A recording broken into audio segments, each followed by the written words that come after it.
Hello, my friends. Welcome once again to Kardec Radio and Spiritism, a closer look. And as you know, we do this every Wednesday at 7 p.m. Eastern Time. Luiz Lima here, broadcasting tonight from Orlando, Florida. And tonight, we are going to take a closer look at the price of anger. This could be found some very interesting information actually in the Gospel according to Spiritism on chapter 9. There's a section talking about anger from, of course, the Spiritist point of view. Anger can be triggered by several different events and things. We are not really getting into this because we're not really interested in this part. We're interested in how to deal with it. But just as a reference, it could usually what triggers or the study of what triggers anger is divided in like three possibilities, three triggers: external ones, internal, and cognitive. External have to do with physical safety, physical discomfort, stress factors, loud sounds and traffic, things like this. Another one, hunger. So it's all external, perceived disrespect or feeling misunderstood, something along those lines. Those are external triggers. Internal triggers have to do with the person, just the person themselves. And it would be something like a trauma, memories of something in the past, chronic fatigue of the body, hormonal imbalance is another one, violation of moral principles, violation of your belief system. All these things are internal triggers. And there's also what we call cognitive triggers. And those have to do with negative thought patterns that the person has, assuming always the worst in every situation.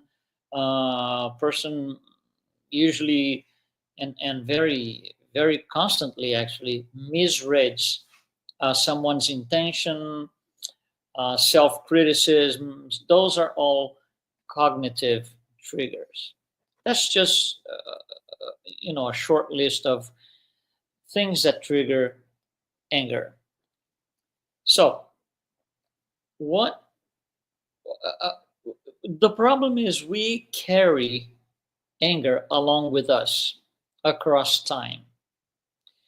So, let's say, for example, there was an event, say 20 years ago, where something happened and you became very angry at a situation, a person, a group of people. You just became very angry 20 years ago. So, what you do, what the brain does, is it takes a picture of that event. So now the brain has a snapshot of what happened on that day. That snapshot includes not only the image or the situation itself, but also the memory of what you felt like, your emotions at the time. So if you became very angry on that day, on this picture, on this snapshot that was taken 20 years ago, you carry the same amount of anger. The problem is, 20 years later, you are still looking, or we are still looking at that snapshot. And now it's out of context because things change. We have changed. The other people, the other person, the situation, the circumstances, they all have changed. So we should be able to acknowledge all of this and discard the snapshot. So we don't carry that feeling of being angry on that day at that time for that reason. But we don't do that. We have a tremendous hard time letting go. That would be a sort of a letting go. Yeah, that's 20 years in the past. Forget about it, done. No, we don't. It's difficult. Something difficult, especially when the amount of emotion involved at the time is intense. So for these intense situations, we have a very difficult time letting go. So we carry these things with us. And if we don't detach, we are still living that event on that day, the day that it took place. So we create these, I could say, emotional shackles that are still attached to us, and they prevent us from smoothly going ahead and progressing. So it costs us a lot being angry. And the cost of anger changes when you no longer live on that day. If you stop living on that day, you know, anger doesn't mean the same thing anymore. It wouldn't maybe even wouldn't apply because that was 20 years ago. It doesn't really matter anymore. It could be, depends on the situation and the circumstance. But the problem is if we report back to that day, if we keep logging back into that event every day, or I'm not going to say every day, but in a regular basis, we are still living all of that. So we are kind of stuck in the past. So we should not, we cannot, it's in our own favor. We should not be looking at this photograph anymore, at this snapshot. Because if we do, we are going to script our entire life around this unresolved case. It's something, it's a shackle that, you know, keeps us, prevents us from doing something different. And so our life becomes scripted.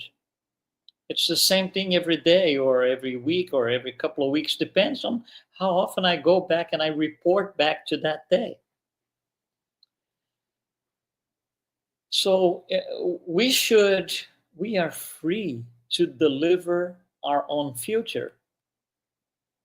But if we keep reporting back to the past, it becomes really challenging. You see, we cannot undo the actions and the events that took place some time ago. What we can do is reinterpret them, put them back into the new context because everything is different now. And that's where forgiveness comes in place. That's when I'm going to detach these shackles, overcome all this thing that I've been living with.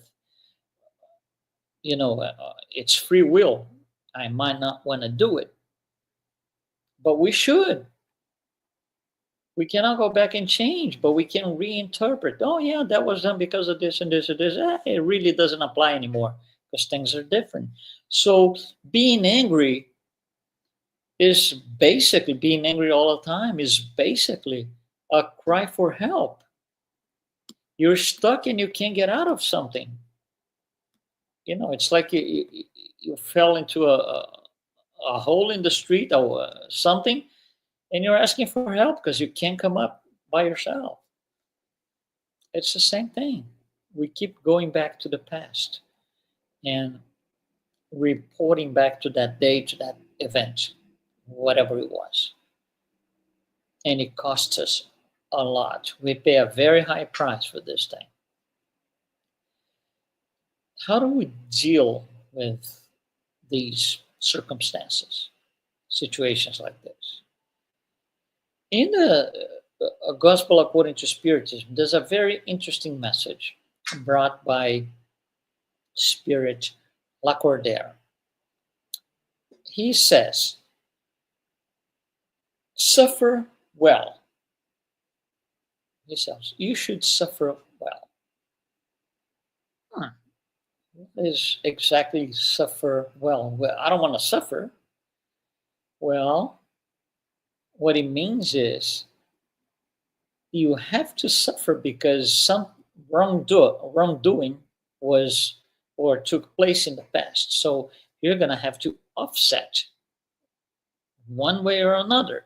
So that will most likely create suffering. We don't have to suffer, but for most of us, it generates some sort of suffering at some degree, depends. So what it says is use that situation when you are suffering because of this thing, use that well, wisely. The word well here means wisely. So suffer wisely. Suffering is taking place right now. Okay, so I need to go through this thing, but I never want to go through this again. What should I do? How can I do? How can I act? What should I, get out of this situation so it doesn't happen again? That is suffer wisely. So the locations that could lead to anger and the situations that could lead to that anger that we keep going back, they have to be reinterpreted, redefined. And, you know, for example, death of a loved one, loss of a loved one.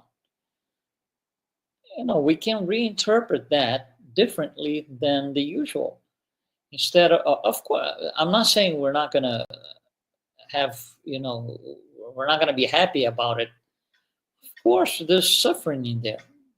We're going to be sad for a few days or so, longer for some people, shorter for others. But there will be some hard times in there in the beginning. So what we need to do is suffer wisely. While I'm suffering that, I have to comprehend. I have to understand why this is happening, and it doesn't happen all. It doesn't happen only to me. Everyone loses loved ones. So that's where Spiritism makes a difference because it will explain to us things that will make us read a second layer of things in life. So we get to the point where we make stepping stones out of these sufferings that we go through all the time. We make stepping stones out of situations where I got angry because I don't want to be angry anymore. So it's too high of a price. We don't want to pay that price. Each person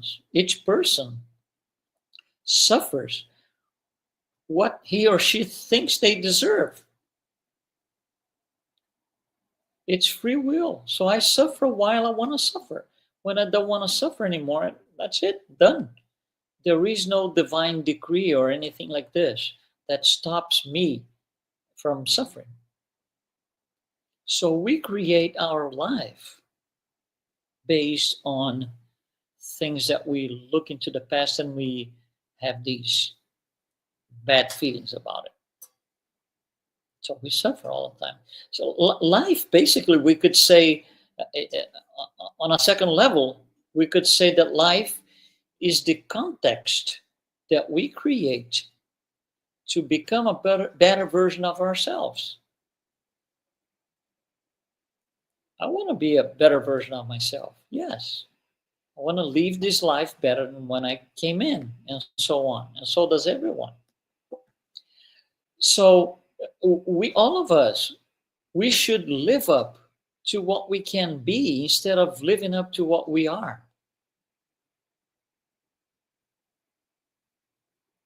We should live in the eye of this hurricane where around us everything seems to be complicated, difficult, wrong. Instead of being angry all the time, let's just live in the eye of the hurricane. Life around us does not define who we are. We define life ourselves. Famous saying, wherever you go, there you are.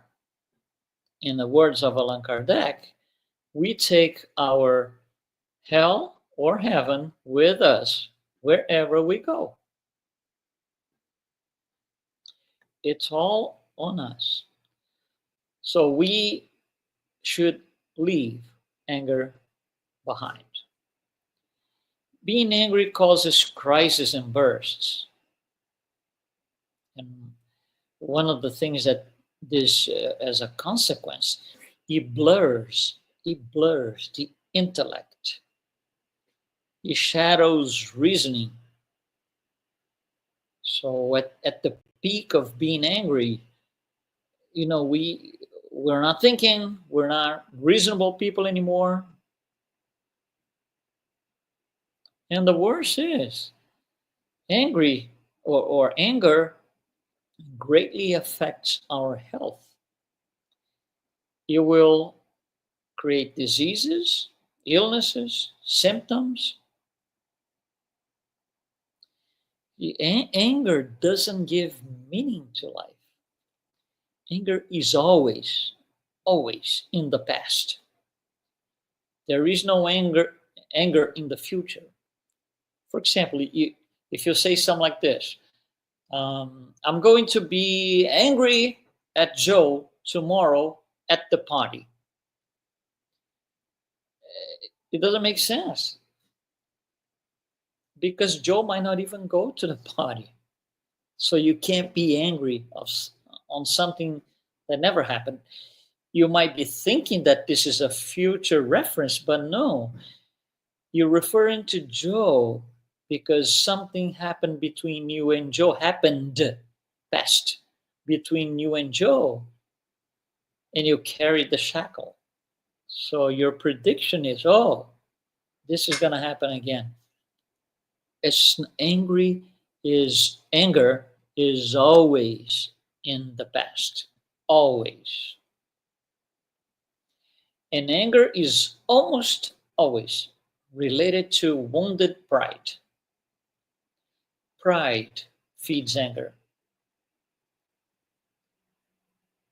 Whatever you're feeling, sometimes you might be feeling contradicted, and you feel hurt on your pride. So now your pride is all wounded, and you react with anger. So at the peak of being angry, the person might attack everything and everyone, including inanimate objects. So you throw objects on the floor and you are mad at the object. Here's a simple example. Let's say you're just walking and you hit with your feet, you hit the sofa, for example. And for some reason that we're not getting into here, you become so angry, so aggravated that you start spanking the sofa or whatever, the chair, the table. So at that point, we could say easily, we lost the ability to think. It blurred the intellect and shadowed reasoning. So throwing things, at other people in the air. And even more, if pride is the reason for anger,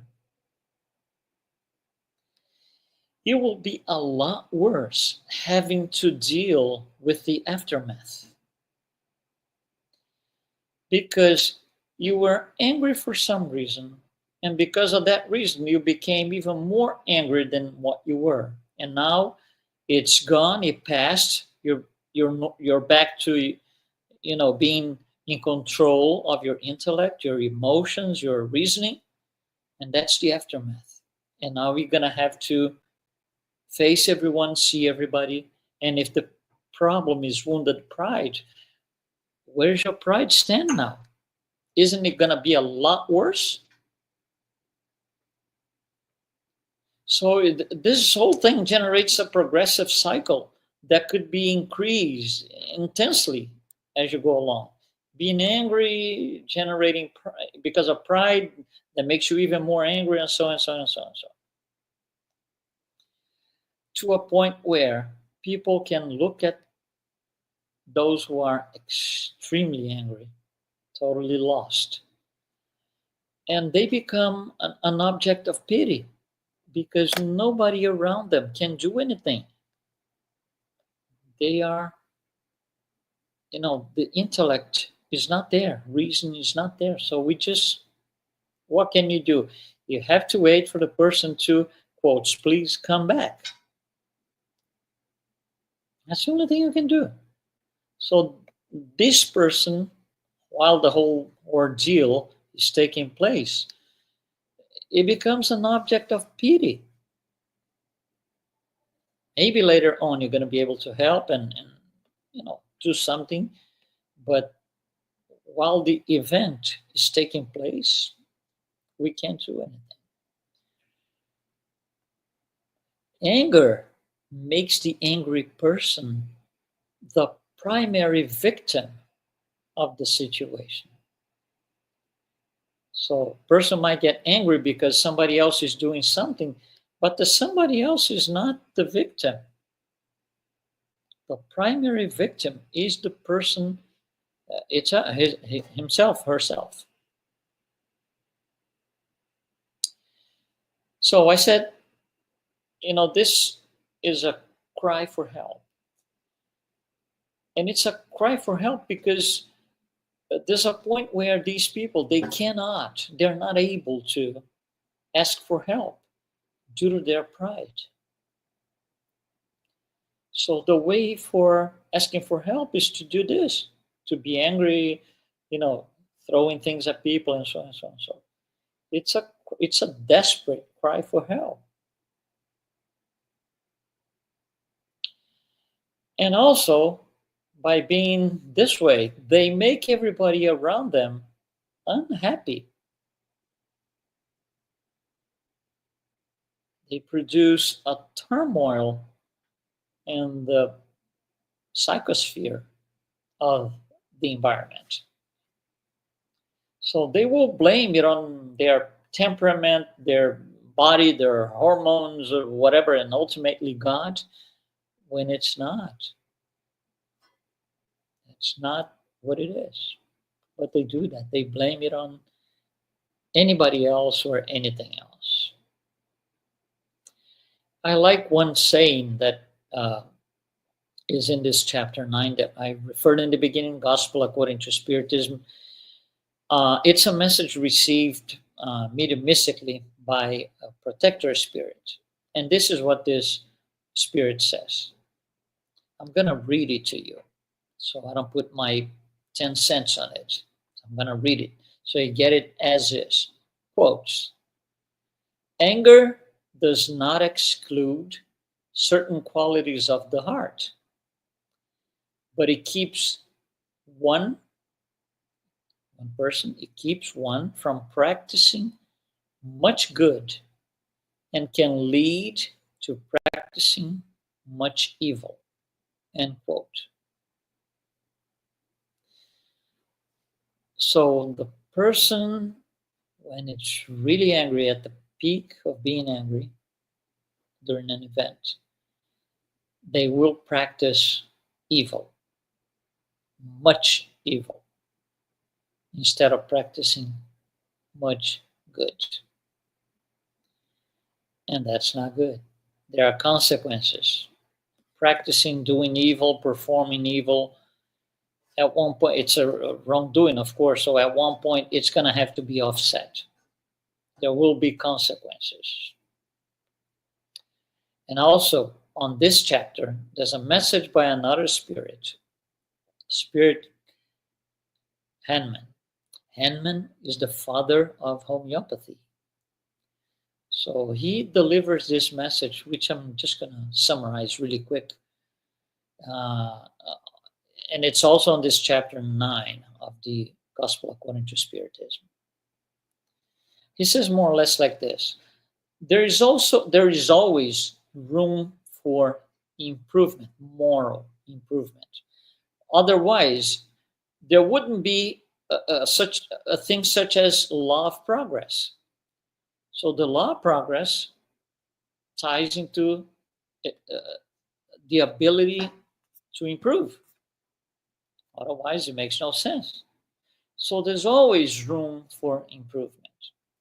Now, each one of us, we can remain on that state because of our free will. There is no direct obligation on, improving. Because we have free will, we can choose not to. It's a choice. Not a good choice, but it's a choice. And finally, he says, those who want to correct themselves always can. Those who want to correct themselves always can. So, the idea of blaming on your genes, being angry because you're blaming on your genes, your father and mother, your physical body, hormones, and so those are excuses. Anger is a thing of the spirit. And again, there's always room for improvement. Those who want to correct themselves always can. So thank you very much for joining us today. I always like to refer to and at least say something about KardecFlix.com, which is a new platform. You're invited to check it out on your browser. It's a new platform. It's full of resources, spiritist resources. You have movies, interviews, books, and content for all ages. It's a great tool. It's a great resource. So check it out. It's a new platform. It's worth checking it out.